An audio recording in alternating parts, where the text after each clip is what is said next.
This is the voice of disruption. Welcome back to the Voice of Disruption. I'm Ken Rutkowski. We're here to help you, of course, find ways to disrupt yourself and meet people that have done it over and over again.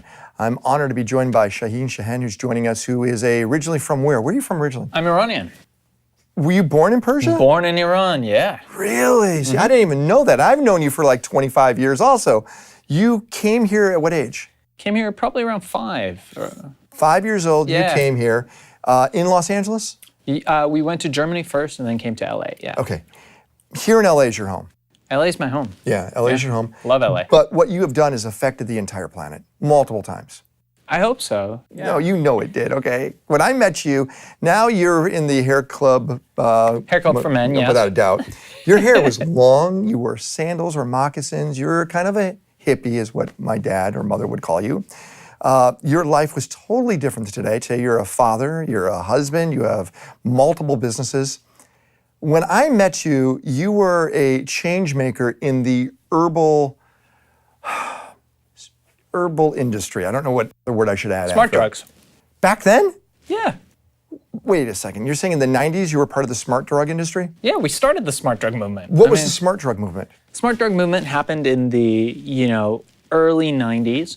And basically it was started by a few of us who started taking supplements in order to enhance our state. To achieve a level that generally would be through illegal drugs. Yeah, and that's what herbal ecstasy was all about initially. You created herbal ecstasy. Yeah. What was the reason behind that? Herbal ecstasy. Yeah. Well, at the time, there were a lot of people experimenting with designer drugs. I was involved in the rave scene at the time. I was a rave promoter, throwing raves. And as it turns out, the supply of good quality smart drugs, good quality, drugs had dried out. You're talking about ecstasy. Now, yeah. It dried out. About ecstasy. It dried out. And there was a lot of, bad drugs on the market. And so my thought was, hey, has anybody ever done something that's legal using legal ingredients? And nobody had. And so we just came in and we disrupted, we didn't know this was what we were doing, but we disrupted, 3 or 4 different markets. The pharmaceutical industry was mad at us. The supplement industry was mad at us. The drug dealers were mad at us because it was this crazy disruptive force, and I was a 15-year-old kid.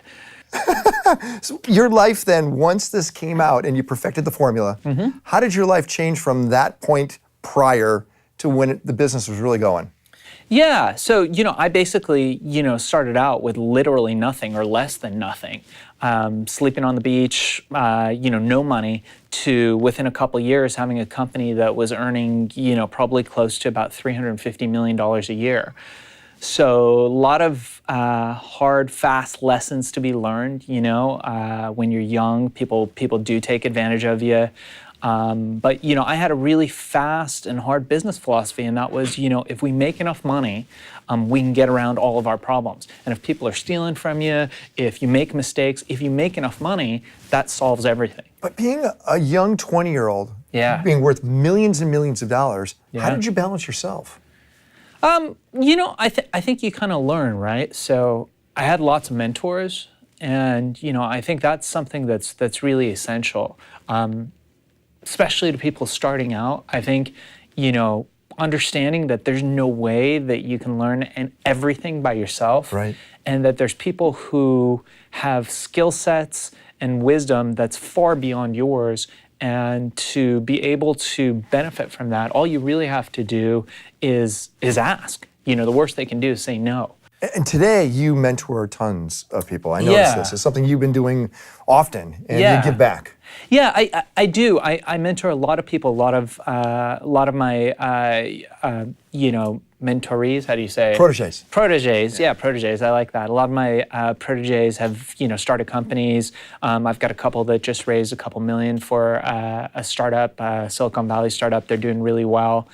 So yeah, I think it's really important. And somebody told me the other day, the best way to learn something is to teach it. Always. Yeah, and so that really. And the reason why is because you have to relearn it to make sure you communicate it the right way so it's absorbed by somebody else. It's one of my favorite things to do. You know, I do this all the time, is how do you teach to learn? It's not a selfish thing either. So I want to go back to this idea. You're a young 20-year-old. You've done some pretty disruptive stuff back then too, how to market yourself. You used shows like Montel Williams to make sure you were in front of the audience back then.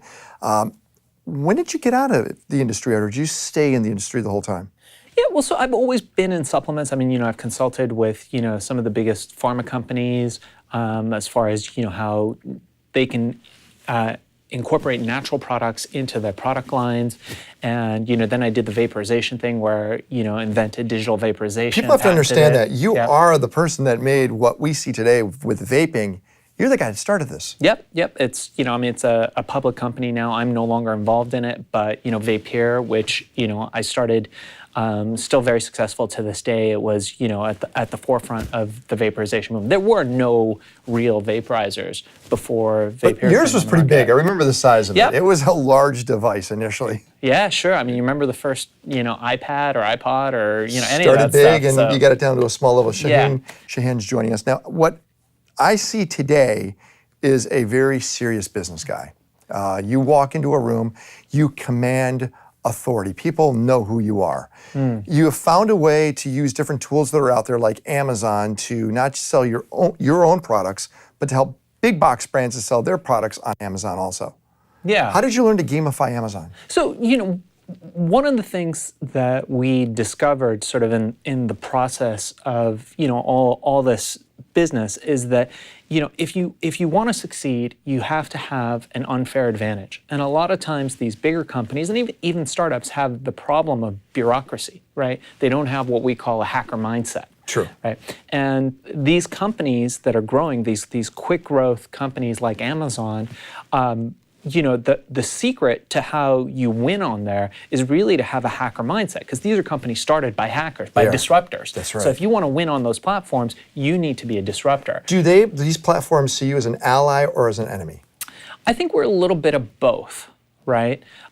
We do, you know, whatever it takes to make sure that our clients are successful, of course, within the realms of their terms of service and the law. But you know, we keep a very close eye of what's happening in the marketplace, and we use everything we possibly can to gain that competitive advantage. It's interesting, if you go back to what you said when you started the herbal industry, you had multiple, let's call them fiefdoms that were angry at you. Yeah. Right? You said you had the pharma companies, you had the distribution companies, even the drug dealers were upset with you. Yeah. As you now see yourself today, who are your enemies? Who are the ones that see you as an issue?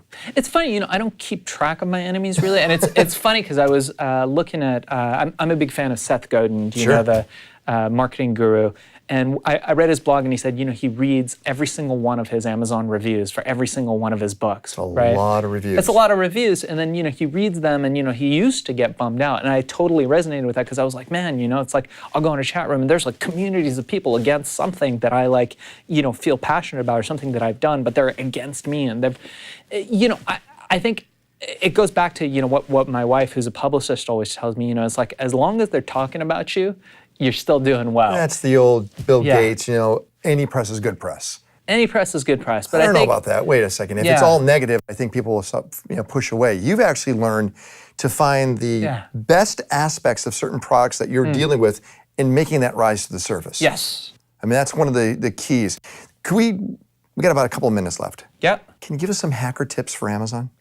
Yeah, so I think, you know, we base most of the work that we do around, you know, several really important points. You know, the first and foremost is high quality social proof. So we live in a social proof economy, and Amazon really, the first and most important thing that you need to do if you're selling on Amazon is have great social proof, and that means high quality, true social proof. Real evangelists reviews for your product. Yeah, real we're talking reviews, about okay. reviews. Yeah, and these are people that are recognized as good reviewers. It doesn't matter if they're recognized as real reviewers. They just have to have authenticity, and they also need to, they need likability, they need authenticity. If they have some level of authority, that's great, and they have to resonate with the audience that you're going for. So Amazon needs these reviewers to allow a product to rise to the surface. Yeah, I mean, I think Amazon's one of the largest blog networks in the world. It's true, right? Because Their content. everyone's building content for them. It's like Facebook for free. When you leave a review, you're building content that they own. It's interesting because you need the community to make, well, you need the content for the community to move the product to create commerce. Yeah. So Amazon needs that population to constantly always be in there writing and is true. reviewing stuff. Is there a certain tip you could give us on what to pay attention to know not to buy a certain thing? Yeah, so on Amazon, if you look at a product that has an unusually high number of reviews, and you look at the reviews and they're very short, like great, awesome, fun product, and there's a lot of those. A lot of unverified reviews is also a big tell. I have a couple of camera tripods that have that, by the way. Yeah. But I ended up buying those tripods, and I understand what you're saying. Yeah, I mean, They were gamed. I think smart buyers will actually look around and see other places besides Amazon for the reviews, because oftentimes brands will control their reviews very heavily on Amazon, but outside of Amazon, they don't, and you can get some more truth on there. And the great thing about Amazon really is that they have a great return policy. So They do. It's like Nordstrom's. I love it. If you buy it, you can send it back if you I don't like didn't it. mention a website for you because I know you have multiple businesses, and we Yeah. didn't even touch on the brain stuff at all. Sure. But if people want to hunt you down, find you, where do they go? You can go to xlrl.net.